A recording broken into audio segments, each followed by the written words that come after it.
지난 4월 말에 올렸던 김혜성 영상은 김혜성 5월에 올라오나였습니다. 그리고 김혜성은 5월 초에 1군 빅리그 데뷔를 이뤄냈고 처음엔 대주자 같은 역할을 맡으며 자신만이 할 수 있는 플레이들을 하며 자신이 가치가 있는 선수임을 로버츠 감독에게 아주 서서히 보이기 시작했죠. 그리고 아시다시피 지금 김혜성은 비록 주전자리는 아니지만 나올 때마다 확실히 활약을 해주며 많은 야구 팬들에게 놀라움을 선사해주고 있는데요. 그럼 빅리그에 올라온 그는 어떤 활약을 펼치고 있는지 그리고 그의 미래는 어떻게 될지 한번 이야기해보도록 하겠습니다.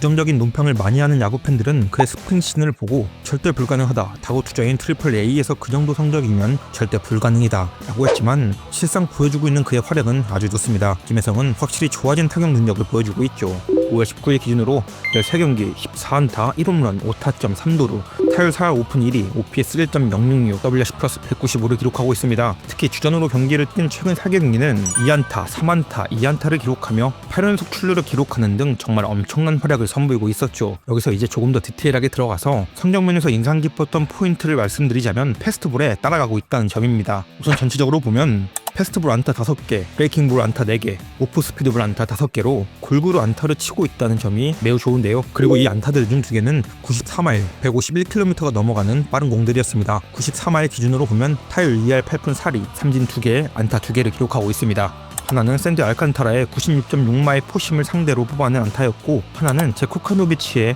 94.7마일 싱커를 상대로 뽑아낸 안타였습니다. 모두 바깥쪽으로 잘 제구된 공이었는데 이 공들을 바깥쪽으로 결대로 잘 쳐내며 안타를 만들어낸 것이죠. 이런 부분들이 인상 깊었습니다. 2개의 타격 장면을 추가로 보면 칼 킨트르를 89.5마일 커터를 상대로 뽑아낸 안타를 보면 몸쪽으로 잘 제구된 공을 그대로 받아치며 중견수 방향으로 안타를 만들어냅니다. 그리고 반대로 제이슨 알렉산더의 92.5마일 바깥쪽 제구된 공은 또 그대로 결대를 받아쳐냈고요. 이런 점이 매우 좋은 장면이라고 할 수 있습니다. 딱히 운으로 성적이 지금 잘 나오고 안 나오고가 아니라 지금 만들어낸 성적이 정말 좋은 타격 능력으로 만들어낸 것들이거든요. 매번 말하지만 빅리그에서 살아남기 위해서는 변화구를 잘 치는 것도 볼을 잘 골라내는 것도 중요하지만 첫 번째 가장 중요한 건 빠른 볼의 대처가 가능하느냐 안 하느냐이거든요. 근데 이게 된다는 게 지금 김혜성에겐 매우 긍정적인 포인트라고 볼 수 있겠습니다. 물론 성적이 지금처럼 계속 높을 수는 없겠지만 분명 지금과 같은 타격 느낌으로 계속 해나간다면 최소한 나쁘지 않은 성적은 기록할 수 있겠다는 생각이 듭니다. 그만큼 김혜성은 지금의 새로운 타격 폼에 아주 잘 적응하고 있다고 볼 수 있겠습니다.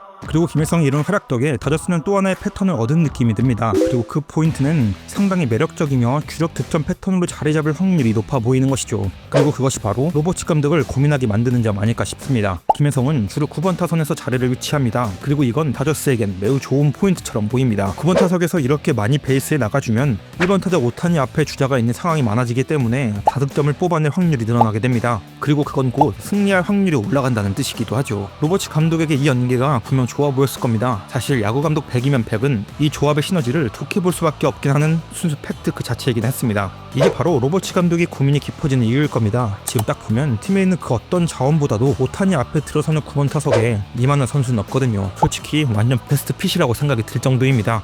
네, 확실히 지금 기세로 보면 분명히 그렇습니다. 근데 이게 돈이라는 매개체가 들어간 프로라는 세계다 보니 딱 그렇게 떨어지게 할 수는 없는 게 또 현실입니다. 현재 실력적으로 로스터를 뿌리면 콤포토를 빼고 좌익수의 파이스를 보내고 중견수의 부상에서 복귀하는 에드먼을 보내고 이루수 자리에 김혜성을 넣는 게 베스트라고 보여집니다. 근데 콤포토가 1,700만 달러거든요. 리그 시작 전에도 왜 콤포토 같은 선수를 이렇게 비싸게 사지 아무리 봐도 뭐 없는데 라고 느꼈었는데 그게 딱 여기서 걸려버립니다. 그리고 김혜성에겐 이게 뭔가 좀 빡세죠. 로스터 상황이 여의치 않으니까요. 당장 토미 에드먼이 부상해서 복귀하면 중견수엔 파이스, 이루수엔 에드먼이 들어올 확률이 높습니다. 그럼 김혜성은 다시 대주자로 나오거나 마이너로 내려가야 확률이 높습니다. 그런데 다행히 오늘 나온 기사에 따르면 김혜성의 마이너행은 없는 것 같습니다. 크리스 테일러가 DFA에 내었습니다. 그리고 테오스카가 복귀하는 자리는 아웃맨이 내려갈 것으로 보입니다. 아마 그렇다고 당장 매일 주전으로 자리 잡지는 못할 겁니다. 앞서 이야기한 콤포토 자리 때문이죠. 헌데 사실 저는 멀지 않아 주전으로 올라오지 않을까 싶습니다. 지금 콤포토의 성적은 정말 최악이거든요. 타율 1할 7푼 5리, OPS 0.592.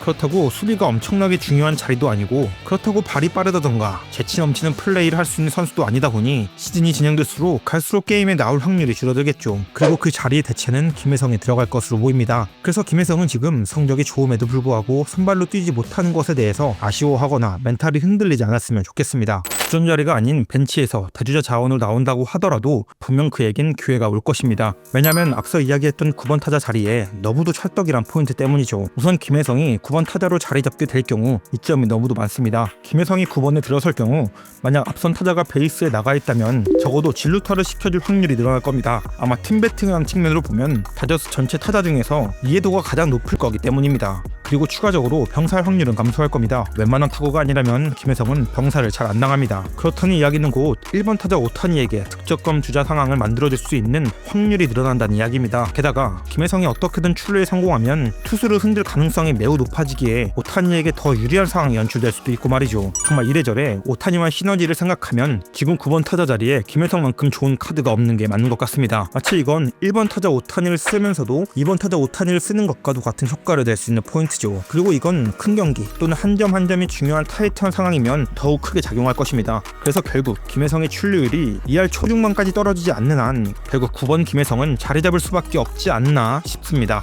지금의 찬스는 완벽히 본인 스스로 만들어낸 찬스입니다. 운도 아니고 누구 때운도 아닌 스스로 만들어낸 것이죠. 그리고 무엇보다 열심히 합니다. 정말 간절함이 보일 정도로 플레이 하나하나에 열심히 하는 것이 느껴지죠. 올 시즌 김혜성 확실히 느낌이 좋습니다. 어떤 활약을 펼쳐나갈지 같이 쭉 지켜보시죠.